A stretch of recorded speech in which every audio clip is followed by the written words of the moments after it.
Halo rekan-rekan semuanya, apa kabar? Semoga kalian sehat selalu dan bahagia selalu.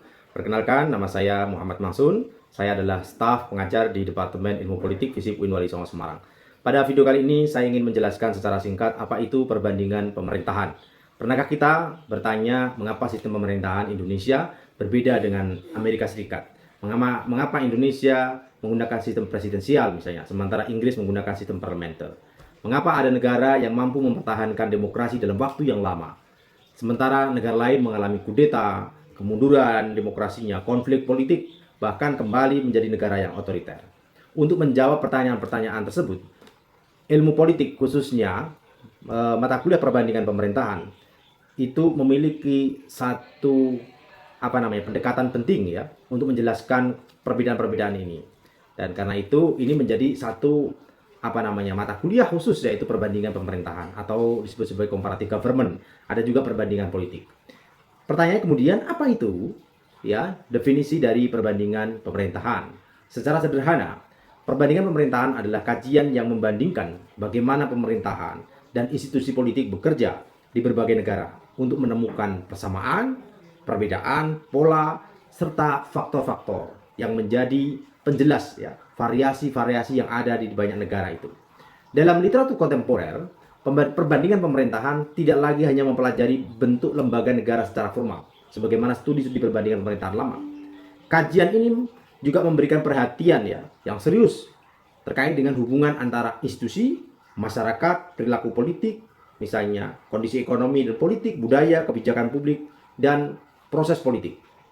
Dalam buku Comparative Government and Politics ya, karyanya McCormick, Hawke, dan Harrop misalnya, menempatkan negara, konstitusi, lembaga legislatif, eksekutif, peradilan, pemilu, partai politik, kelompok kepentingan, kemudian partisipasi politik, ini menjadi bagian penting dari studi comparative government atau perbandingan pemerintahan.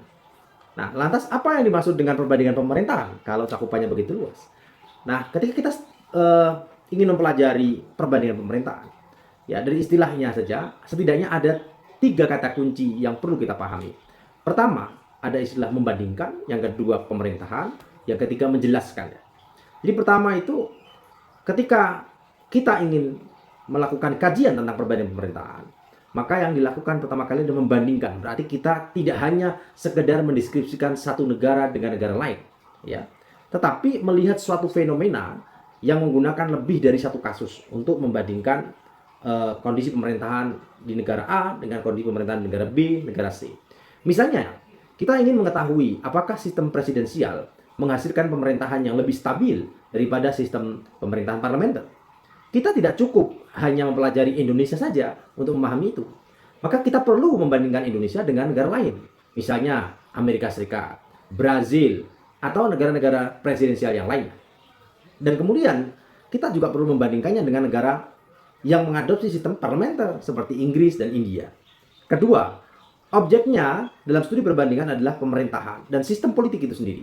Yang dipelajari dapat berupa konstitusi, misalnya parlemen, presiden, ya, kerja-kerja presiden, perdana menteri, birokrasi, partai politik, sistem pemilu dalam satu negara itu, bagaimana hubungan antara pemerintah pusat dengan pemerintah daerah, hingga hubungan antara negara dan masyarakat. Nah, yang ketiga, tujuan perbandingan bukan sekedar menemukan bahwa 2 atau lebih negara itu berbeda atau ada kesamaan. Yang lebih penting adalah menjelaskan mengapa satu sistem pemerintahan di satu negara dengan negara lain itu berbeda dalam penerapannya. Ya, karena itu, pertanyaan dalam studi perbandingan biasanya berbentuk seperti mengapa suatu negara memiliki pemerintahan yang stabil sedangkan negara yang lain tidak. Ya, mengapa institusi demokrasi dapat bertahan di negara yang satu sedangkan di negara lain tidak? Mengapa demokrasi mengalami konsolidasi sedangkan di negara lain demokrasinya mengalami kemunduran? Misalnya, mengapa kebijakan yang sama bisa menghasilkan dampak yang berbeda di negara yang berbeda? Dengan demikian, perbandingan pemerintahan bukan sekedar kegiatan membandingkan negara A dengan negara B, tapi merupakan cara membangun dan menguji penjelasan-penjelasan politik untuk memahami ya apa yang terjadi di satu negara dengan negara lain yang misalnya sama-sama menerapkan sistem pemerintahan presidensial atau sama-sama menerapkan sistem pemerintahan parlementer. Nah, Yang perlu kita pahami juga terkait dengan apa sih lantas kemudian perbedaan antara perbandingan pemerintahan dengan perbandingan politik. Nah, saya ingin menjelaskan secara singkat di sini tambahannya. Di sini kita perlu membedakan istilah dalam bahasa Inggris itu comparative government dan comparative politik. Secara historis sebenarnya perbandingan pemerintahan itu lebih banyak berfokus pada institusi formal negara ya, seperti konstitusi, parlemen, lembaga eksekutif, lembaga peradilan, birokrasi, dan hubungan antar lembaga. Sementara itu, perbandingan politik atau komparatif politik itu cenderung memiliki cakupan kajian yang lebih luas. Ia tidak hanya melihat lembaga formal, tetapi juga perilaku politik, partai politik, kelompok kepentingan, kelompok penekan, budaya politik, gerakan sosial, konflik, politik identitas, ekonomi politik, ya, kemudian demokratisasi, hubungan negara dan masyarakat. Nah, perkembangan ilmu ini membuat batas ya, dan perkembangannya batas antara comparative government dan comparative politik itu semakin cair ya. Jadi dalam sejumlah literatur ya, itu menjelaskan bahwa perkembangan studi comparative government dan comparative politik itu semakin beririsan, hampir sama begitu. Mereka juga mengkaji institusi pemerintahan dengan proses politiknya, masyarakatnya, ekonomi politik, identitas, populisme, gitu, kepercayaan politik hingga kemunduran demokrasi.